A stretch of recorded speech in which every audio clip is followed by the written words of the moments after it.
तो कहने का मतलब कि अगर कोई पर्सन इन अथॉरिटी कुछ कहता है तो उसकी बात की वैल्यू होती है, उसको वजन दिया जाता है, उसका तवज्जो होता है।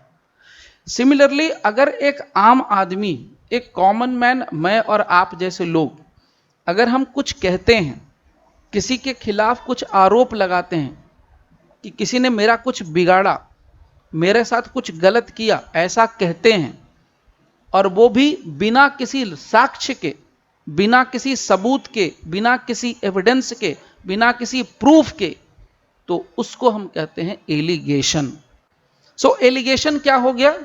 Allegation is nothing but it is just one kind of statement made without any proof. किस बात का स्टेटमेंट? स्टेटमेंट इस बात का दैट समवन और somebody has done something illegal with me. मेरे साथ कुछ गलत किया है जो लीगल नहीं है, इलीगल है।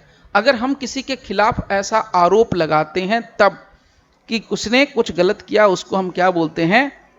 एलिगेशन।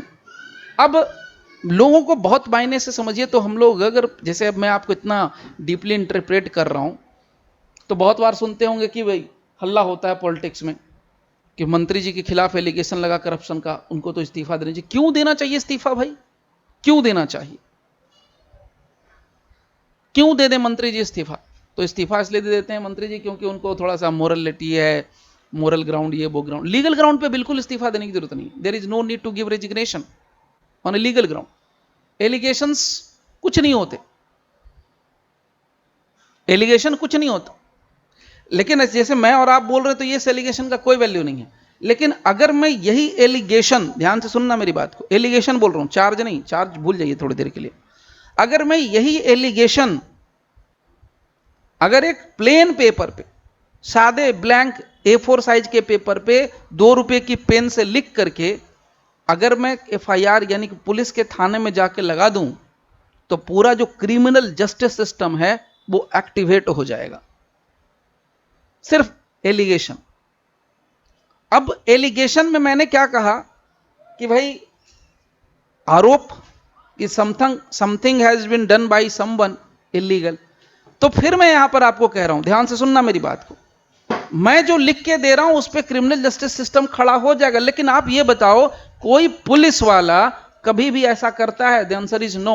पुलिस वाला कहेगा आप ये जो बोल रहे हो उसका सबूत क्या है, साक्ष्य क्या है, एविडेंस क्या है? मतलब पुलिस वाले के पास अगर आप FIR लिखाने जाओगे तो आपको पहले एविडेंस देना पड़ता। मतलब अगर आप किसी के लिए बोलो कि सर उसका मर्डर हो गया, XYZ नाम के पर्सन का मर्डर हो गया, तो पुलिस वाला बोलेगा बेटा डेड बॉडी कहां है ये तो बताओ, डेड बॉडी कहां है? अगर जब तक डेड बॉडी नहीं मिलेगी तो मर्डर में चार्ज करेगा ही नहीं, मर्डर में FIR नहीं होगा, और कर लिया तो बेवकूफ है वो। आप खुद सोचिए ना, मर्डर का डेफिनेशन क्या कहता है? What is the definition of the offence of murder? Murder में एक आदमी दूसरे आदमी की मृत्यु कारित करता है, और भाई मृत्यु कारित किया, मारा, तो डेड बॉडी कहां है उसकी? जानवर को मारने पर मर्डर नहीं होता है, चिकन को मारने पर मर्डर नहीं होता है, मटन मारने पर मर्डर नहीं होता है, मटन खाने पर। भैंसा को मार देंगे तो और मार के खा जाएंगे तो मर्डर नहीं होगा। तो बॉडी कहां है? Where is the dead body? तो अगर हम किसी पर एलिगेशन लगा रहे हैं तो उसके लिए एविडेंस चाहिए, मतलब डेड बॉडी दिखाओ। अगर आप कहते हो कि जी उसने किडनैपिंग किया तो कुछ एविडेंस दो, तो क्या एविडेंस देते हैं? बताते हैं साक्ष्य। अच्छा सर लास्ट टाइम उसने कॉल किया था, आप क्या देखते हैं? उसका फोन सर्विलांस पे लेते हैं और पता करते हैं, अच्छा इसका फोन कहां था, उसका फोन कहां था, लोकेशन कहां था, कॉल हिस्ट्री निकालो, देखो पता चलेगा किसके किससे लास्ट टाइम बात हुई थी। तभी पता चलता ना किडनैपिंग किसने किया होगा, कौन किया होगा, मर्डर को। What is this? This is an invest, this is what? Simple allegation. जब आप एक चीज समझिए, एक और भी तो यहां पर आप लोगों को और डिटेल बात बता देता हूं। पुलिस वाले सिस्टम है, पुलिस वालों को आपने कोई सूचना दे दी, उसको डायरी में नोट कर लेगा, FIR नंबर नहीं देगा नॉर्मली, जब तक कि उसके पास एविडेंस ना हो। मर्डर हुआ तो एविडेंस मिल गया, डेड बॉडी, तुरंत FIR नंबर रजिस्टर हो जाएगा। लड़की को जला के मारा गया, लड़के को जला के मारा गया, डेड बॉडी मिल गई, जल रहा था, जलते हुए देखा, वीडियो शूट, ये वो दिस दैट, FIR नंबर तुरंत पड़ जाएगा। लेकिन अगर आपने कह दिया कि मर्डर हो गया, डेड बॉडी नहीं मिली, FIR नंबर नहीं देगा जल्दी। कभी ऑब्जर्व कर दिया, छोटी छोटी बातों को ऑब्जर्व करना, इन बातों को नहीं डालेगा FIR नंबर। नोट कर लेगा, आपको रिसीविंग की कॉपी दे देगा कि ला भाई तुमने इंफॉर्मेशन दी लिखित, मैंने ले लिया रख दिया। एफआईआर नंबर नहीं डालेगा। जब तक एफआईआर नंबर नहीं डाला समझो कि वो प्रीलिमिनरी इंक्वायरी है, पूछताछ, इन्वेस्टिगेशन नहीं है, वो प्रीलिमिनरी इंक्वायरी है। इन्वेस्टिगेशन तो बिना एफआईआर के हो सकता है लेकिन वो ऑफिशियल नहीं होता है, तो उसको हम लोग एक नया टर्म देते हैं, बोलते हैं that is called preliminary inquiry. तो अभी मैंने जो पुलिस को बताया कि सो एंड सो जगह पर मर्डर हुआ, उसने किया, तो उसका मेरे पास कुछ ना कुछ साक्ष्य होना चाहिए, सबूत होना चाहिए, आधार होना चाहिए। तो that is called allegation. But उस एलिगेशन की वैल्यू कुछ नहीं है। ध्यान से फिर सुनिएगा मेरी बात को। अगर मैंने क्या कहा, एलिगेशन का मतलब होता है एक तरह का स्टेटमेंट कि किसी व्यक्ति ने मेरे साथ कुछ गलत किया है उसके बारे में बताना बिना प्रूफ के।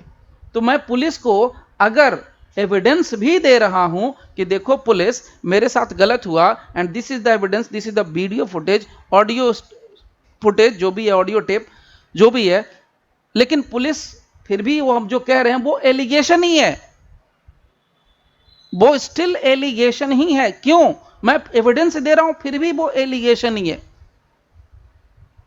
क्योंकि जो मैं साक्ष्य दे रहा हूं साक्ष्य की वैल्यू क्या है, व्हाट इज द वैल्यू? अरे भाई मैं जो एविडेंस दे रहा हूं उसकी वैल्यू क्या है, वो सही है, गलत है, झूठा है, सच्चा है, नकली है, असली है, what is the value of that evidence? फर्क समझ में आ रहा है? बोलना हाँ, नहीं आ रहा है तो बोलना ना, सीधा बोलो, जिंदगी में कहीं भूलोगे नहीं आप। क्या वैल्यू है उसकी? कोई वैल्यू है क्या? मैं पुलिस के सामने पूरा टेप रिकॉर्डर ले जाकर रख देता हूं, पूरी ऑडियो रिकॉर्डिंग रख देता हूं, पूरी वीडियो फुटेज रख देता हूं, आप कितनी बार देखोगे? अभी रिसेंटली एक एसडीएम साहब ने पकड़ के पीट दिया रोड पे, पटना में हुआ ना, पूरा बवाल मचा कि झंडा लिए हुए था, तिरंगा लिए हुए था, पकड़ के पीट दिया। किस मीडिया के पास नहीं था, कहां नहीं गया, पूरे वर्ल्ड में चला गया, यूएनओ तक चला गया। लेकिन पुलिस ने क्या किया? ढाक के 3 पात। डीएम ने क्या किया? ढाक, इंक्वायरी करेंगे, इन्वेस्टिगेशन करेंगे, तब बताएंगे कि सस्पेंड करेंगे कि नहीं करेंगे। अरे भाई वो वीडियो फुटेज सही है कि गलत है, ये लूप होल है आपके लॉ का, या अपने लॉ का लूप होल है। वो एविडेंस है, एकदम साफ साफ दिख रहा है कि डंडे से पीट रहा है, एक आम आदमी चिल्ला रहा है कि डंडे से पीट रहा है, भाई उसको पकड़ो, उसको पकड़ो, नहीं पकड़ेगा वो। What is the value of that in that evidence? There is no value. जब उसकी वैल्यू कहां होती है? जब उसकी वैल्यू आती है कोर्ट में, जब आती है वैल्यू कोर्ट में। तो अब सुनिए क्या कहानी होती है। अगर यही बात, सुनिए ध्यान से, जो मैंने एलिगेशन लगाया यही बात मैं ना बोल करके एक मजिस्ट्रेट बोल दे, मैं एक प्राइवेट पर्सन हूं, मेरे को छोड़ करके एक सेशंस कोर्ट का जज बोल दे कि मैं जानता हूं कि तुमने उसके साथ क्या किया था, मुझे पता है कि तुमने क्या किया था, अगर ये बात बोलता है तब हम उसको बोलते हैं चार्ज, चाहे वो विथ प्रूफ हो चाहे वो विदाउट प्रूफ हो, यानी विथ एविडेंस हो चाहे विदाउट एविडेंस हो। चार्ज का मतलब तब आरोप होता है जब कोई मजिस्ट्रेट बोलता है। मैं क्यों इतना सॉलिड से कह रहा हूं और क्यों आपको विश्वास करना चाहिए, इसका रीजन आपको दिखना चाहिए कहां पर? फॉर्म नंबर 32 में। क्यों फॉर्म नंबर 32 में? क्योंकि फॉर्म नंबर 32 में आप जब देखोगे तो आपको मैं दिखा देता हूं, सब चीजें क्लियर, आपको सारे लॉजिक के साथ शेयर होना चाहिए। देखिए क्यों, क्या है ये फॉर्म नंबर 32 में क्या लिखा है? Signature and seal of the magistrate. और यहां लिखा क्या है? आई, मजिस्ट्रेट का नाम, आप अपना नाम डालिए, आई सो एंड सो, मान लीजिए गजेंद्र जी का नाम है तो गजेंद्र शर्मा, सो आई गजेंद्र शर्मा। अब सेशन जज है या मजिस्ट्रेट है, कुछ भी है, लिख देंगे अपना नाम, और सो and so court here by charge you so and so accused person, ठीक है, एज फॉलोज। अब क्या, अब ये लिख करके दे रहे हैं, on section 121 that you on और about so and so date waged war against the government of India and thereby committed an offence punishable under section 121 of the Indian Penal Code and within the cognizance of this court। मतलब अब गजेंद्र जी कह रहे हैं, यानी वो जज साहब कह रहे हैं, जज साहब कहेंगे तो मान लेंगे, क्या भाई तो पब्लिक है, अरे जज साहब ने कहा था कि उसने, जज साहब को पता है, क्या बात करो, जज साहब को पता है, अरे जज साहब को पता है कि उसने उसको पीटा है, यार क्या बात करो। अगर जज साहब ने लिख करके दे दिया कि उसने उसको पीटा है और मुझे भी पता है कि तुमने उसको पीटा है, दैट इज कॉल्ड चार्ज। तो चार्ज का सिंपल मीनिंग समझिए, जब कोई अथॉरिटी इसको फॉर्मली लिख करके देता है, सील सिग्नेचर लगा करके देता है कि तुमने, या जिस किसी अक्यूज पर्सन की बात हम कर रहे हैं, कि तुमने जो कॉल्ड ऑफेंस किया है और वो मेरे नॉलेज में है, वो मेरी जानकारी में है, तो हम उसको सिंपल लैंग्वेज में चार्ज कह सकते हैं। चार्ज का कोई definition as such formally CrPC में नहीं दिया हुआ है। अभी समझ में आ रहा, छोटी छोटी बातें चार्ज। अब एक और चीज समझिए, अब यहां मजिस्ट्रेट साहब या कोई भी जज साहब हैं, उन्होंने कहा कि मुझे पता है कि अक्यूज तुमने क्या किया है। मजिस्ट्रेट साहब के पास भी कोई एविडेंस नहीं है, ध्यान से सुनना। अरे मजिस्ट्रेट साहब के पास भी कोई एविडेंस नहीं है, बस तो वो पुलिस की रिपोर्ट पर कूद रहे हैं। पुलिस की रिपोर्ट हो भी सकती है सही, गलत भी हो सकती है। मजिस्ट्रेट साहब के पास एविडेंस नहीं है। अब वो, लेकिन ध्यान से सुनिएगा, मजिस्ट्रेट साहब किस बात पर कर रहे हैं, चार्ज कब फ्रेम होता है। स्टेज पे अगर बात करें तो चार्ज कब फ्रेम होता है, पुलिस की रिपोर्ट आने के बाद। पुलिस की रिपोर्ट आने के बाद। तो पुलिस की रिपोर्ट में लिखा हुआ था कि इस अक्यूज पर्सन ने अपराध किया है, ये रहा पिस्टल, ये रहा मृतक के कपड़े, ये रहा ब्लड स्टेन वाला वो कपड़ा लता जो भी है, वॉट एवर इट में भी, ये सब है उसके खिलाफ एविडेंस। तो उसके बिना, उसके बेसिस पर मजिस्ट्रेट साहब करें, देखो मेरे को सब पता है कि तुम ही ने किया है। This is called charge, this is called charge. अब ये होता है आरोप। अब आपने कह दिया चौड़े हो के आरोप, यानी मजिस्ट्रेट साहब जब साइन करके कहें कि तुमने ये किया और मुझे पता है कि तुमने ये किया, और मैं किस बेसिस पे कर रहा हूं वो उनको पता है, अब ये चार्ज हो गया। तब उसके बाद क्या बोलते हैं, स्टेज पर बात करें थोड़ा सा 10 सेकंड के लिए, तो हम लोग क्या कहते हैं, हाँ जी बताओ, वेदर यू प्लीड गिल्टी और नॉट। मेरे को पता है कि तुम 1 जनवरी 2022 को उस आदमी का मर्डर कर रहे थे, उसका आदमी का मर्डर किया, तो तुम्हारा कपड़ा, पिस्टल, ये वो दिस दैट सारे एविडेंस मेरे पास हैं। क्या कहना है, मर्डर कर रहे थे नहीं कर रहे थे, वेदर यू प्लीड गिल्टी और नॉट, हाथ उठा के बोलो, प्लीड गिल्टी और नॉट गिल्टी। क्या हुआ, उससे पूछा जा रहा है कि बताओ भाई तुम मानते हो कि नहीं मानते हो तुमने मर्डर किया है। बोलता है no sir, I have not committed any offence, I am not pleading guilty, मैं गिल्टी प्लीड नहीं कर रहा हूं, मैं तो आई मस्ट बी ट्राइड, मेरा ट्राई कर लो, मेरा ट्राई कर लो। बोलते ना बचपन में, ट्राई करो मेरा ट्राई, तो मेरा ट्राई कर लो ना, ट्रायल चला लो मेरे खिलाफ। तो ट्रायल चलेगा तो अब गवाह आएगा, गवाह आएगा यानी विटनेस आएगा, विटनेस आके अपनी बात रखेगा, सबूत, साक्ष्य, वीडियो कैमरा फुटेज, ये वो दिस दैट सब कुछ होगा। अब उसके बेस पर अगर चीजें साबित हो गई, कौन सा, जिस सेक्शन के अंदर आपने बोला था चौड़े होके, आप मजिस्ट्रेट है ना, आप तो चौड़े हो सकते हैं। आपने बोला था देखो जी मुझे पता है कि इस तारीख को तुमने सो एंड सो ऑफेंस किया था, अगर गवाहों ने आके उसको साबित कर दिया, सपोर्ट में दे दिया, तब तो ठीक है भाई, आप पार्टी मनाओ, हैप्पी बर्थडे, आप पार्टी दो हैप्पी बर्थडे की, चलो भाई बर्थडे हो गया। लेकिन अगर सपोर्ट ना किया तो अक्विटल, अगर सपोर्ट कर दिया तो कन्विक्शन। इसका मतलब क्या है, आप भी 50-50 पर खेल रहे थे, मतलब आपको पता था कि ऐसा कुछ हुआ है, लेकिन जब गवाह ने, जब अक्यूज ने चौड़े होकर कह दिया सर मैं प्लीड गिल्टी नहीं कर रहा हूं, मेरा तो ट्रायल चला दो, लिखते हैं ट्रायल में क्या होता है, चलिए 2-2 हाथ करके देख लेते हैं, तो 2-2 हाथ करके देखने को कहते हैं ट्रायल चलाना। समझ में आ रही है बात, धीरे धीरे अभी क्लियर हो रहा है थोड़ा थोड़ा कॉन्सेप्ट। जिनको पता है उनके लिए तो मुझे कुछ नहीं मालूम, लेकिन जिनको नहीं पता उनके लिए बता रहा हूं। तो एलिगेशन और चार्ज में बड़ा फर्क होता है, याद रखिएगा। बस इतना समझिए, एक होता है ना ब्रह्मवाणी, भगवान के मुंह से निकली हुई बात, बोलते हैं ना परियां एंजल आकर के कुछ कहती हैं, देवदूत आके कहते हैं, वो गीता में श्री कृष्ण ने कहा था तो सब मानेंगे। मैं रोज कहूंगा तो थोड़े आप मानेंगे, मेरे कहने से कोई मानेगा नहीं मानेगा, आपके कहने से कोई मानेगा नहीं मानेगा, मेरे बच्चे नहीं मानेंगे, छोड़िए दूसरे की बात।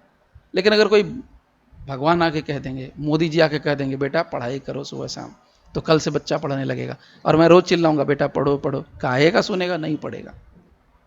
तो ये होता है चार्ज, जब एक मजिस्ट्रेट लिख करके, साइन करके, सील करके ये बोल दे कि मुझे पता है कि you have committed so and so offence on so and so date under section so and so, इसका मतलब उसको हम चार्ज कहेंगे। अब क्लियर है यहां तक? चलिए अब 2 बातें और बता देता हूं। तो चार्ज का मतलब तो समझ में आ गया, सिंपल मीनिंग, एकदम देहाती भाषा में, लोकल लैंग्वेज में। तो अब यहां पर चार्ज नहीं है तो उसको क्या बोलेंगे technically? Charge is nothing but is one kind of formulation. Formulation, formulation मतलब फॉर्मेट में ढाल देना। फॉर्मुलेशन का मतलब क्या होता है? फॉर्मेट में ढाल देना। तो किस चीज को ढाल रहे हैं भाई? एलिगेशन को तो ढाल रहे हैं, अभी भी तो एलिगेशन है ना, एविडेंस तो कुछ है नहीं हमारे पास। तो यहां पर क्या बोल देते हैं, जब किसी भी स्पेसिफिक एक्यूजेशन को एक रिटन फॉर्मुलेशन में रख दिया गया तो हम उसको चार्ज कहेंगे। आप लिख लीजिए, डेफिनेशन लिखना है तो चार्ज क्या होता है? Charge is nothing, charge is a written formulation. किस चीज का? Of a specific accusation made with, याद हो जाएगा ये सब लिखते लिखते, सर्टेनिटी। देखिए यहां पर बहुत टर्म का ना फोकस कीजिए, certainty, CERTAINTY, certainty. And not limited to the offence, to the offence. ये एक बहुत पुराना डेफिनेशन कह सकते हैं जो कि कोर्ट ने दिया था, प्रिवी काउंसिल ने। So not limited to the offence in the complaint. तो चार्ज इनके हिसाब से क्या है? चार्ज इनके हिसाब से रिटन फॉर्मुलेशन है। तो है ना भैया रिटन में, तो सब तो रिटन ही है, ये सब क्या है? रिटन तो है। सो रिटन फॉर्मुलेशन, स्पेसिफिक एक्यूजेशन। तो देखो स्पेसिफिक है ना, आपने मुंह खोल के बोला सेक्शन 121 के अंदर तुमने ऑफेंस कमिट किया है, सेक्शन 304B के अंदर ऑफेंस कमिट किया है, सेक्शन 302 के अंदर ऑफेंस कमिट किया है, सेक्शन 376 के अंदर ऑफेंस किया है, सेक्शन 3, आप जो भी बोल दो, 390 जो भी बोल दो, स्पेसिफिक एक्यूजेशन। तो ये हो गया specific accusation made with certainty, निश्चितता के साथ, एकदम सर्टेनिटी के साथ, विश्वास के साथ करो, हाँ हाँ तुमने किया है तो किया है। और ये किसी अपराध तक सीमित नहीं होता है, ये यहां पर कहा गया, कंप्लेंट में किसी एक अपराध तक सीमित नहीं होता है। सो चार्ज क्या है? Charge nothing but it's a written formulation with in specific accusation made with certainty. लेकिन हम आपको क्लियर बता दें, मैंने आपको सब कुछ क्लियर बताया, ये तभी चार्ज शब्द इस्तेमाल होगा जब कोई मजिस्ट्रेट साइन करेगा, seal and signature of the magistrate. आप देख लीजिए, आप कोई पार्ट देखिए, seal and signature, signature and seal of the magistrate, तो इसमें बहुत क्लियर कहा गया है। अभी समझ में आ गया? अब छोटी छोटी बातें आपको मैं बता देता हूं, छोटी छोटी बातें क्या है। फॉर एग्जाम्पल के लिए चार्ज, यानी कि ये जो आरोप बनाने वाला प्रोसीजर है, यानी जहां पर मजिस्ट्रेट साहब कहेंगे मुझे पता था कि तुमने ऐसे किया है, इस तारीख को ये अपराध किया, ये कब कब मजिस्ट्रेट साहब ऐसा बोलेंगे? मजिस्ट्रेट साहब ऐसा कब कब बोलेंगे, किस किस कंडीशन में बोलेंगे? तो याद रखिए, मजिस्ट्रेट साहब तभी बोलेंगे जब मजिस्ट्रेट के पास वारंट केस का ट्रायल होगा, यानी जब वारंट केस का मामला होगा तभी बोलेंगे। तो वारंट केस का ट्रायल कहां देखते हैं? चैप्टर 19 में। गलत तो नहीं बोला ना मैंने? चैप्टर 19 निकाल के देख लीजिए भाई, कहीं डाउट वाउट हो तो किसी को। आ गया 20, 19, ये रहा warrant, trial of warrant cases bye magistrate. तो यहां पर क्या है, कब कब ये चार्ज बोला जाएगा? तो वारंट केस में बोला जाएगा। दूसरा कब बोला जाएगा? ये मजिस्ट्रेट की तरफ से। दूसरा ये वाला काम कब किया जाएगा? सेशंस कोर्ट में, तो सेशन ट्रायल के मामले में। तो सेशन ट्रायल कहां होता है, किस चैप्टर में है बताइए? Chapter 18 sir. हाँ, चैप्टर के रहा 18। तो सेशन ट्रायल या वारंट ट्रायल के मामले में ऐसा किया जाता है। इसके अलावा ऐसा कब नहीं करने की जरूरत पड़ेगी, यानी फॉर्मल चार्ज नहीं बनाने की जरूरत कब पड़ेगी? ऐसा नहीं बोलना है। कब नहीं बोलना है? Summary trial. समरी ट्रायल में ऐसा कुछ करने की जरूरत नहीं। तो कौन सा चैप्टर के अंदर समरी ट्रायल डील होता है anybody? Summons trial, summary trial, इसमें होता है क्या? ये सर चैप्टर 21। और समन्स ट्रायल सर चैप्टर 20। तो बस बोलने की जरूरत क्या, आप लोग लिख लीजिए। तो summons trial, summary trial simple है, और कुछ नहीं करना है। नाउ अगर समरली चलता है, तो अगर मैं सेक्शन वाइज अगर भी आप लोगों को बता दूं, समरली अगर चले, एकदम शॉर्ट में फॉर्म में चले, तो सेक्शन लगता है 62 262।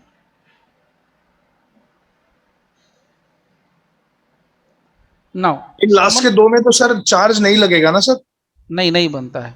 सेक्शन 251 यानी वो फॉर्मेट इस्तेमाल नहीं होगा, वो चार्ज फार्ज नहीं बनेगा।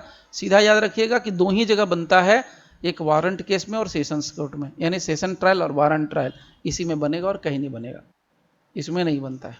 फॉर्मल चार्ज नहीं बनेगा, सिंपल एलिगेशन बता देते हैं बस। इसके अलावा छोटी छोटी बातें चार्ज की जो हम लोग यहाँ पर डिस्कस कर सकते हैं। फॉर एग्जाम्पल जैसे यहाँ पर हम लोग बात कर लेंगे, चैप्टर नंबर 17 के अंदर चार्ज दिया गया है, यानी कि सीआरपीसी में चार्ज को अगर डिस्कस किया गया है तो चैप्टर कौन सा लगता है? चैप्टर 17। कौन सा सेक्शन रहता है? सेक्शन 211 से 224। गलत है कि सही है, देख के बताइए।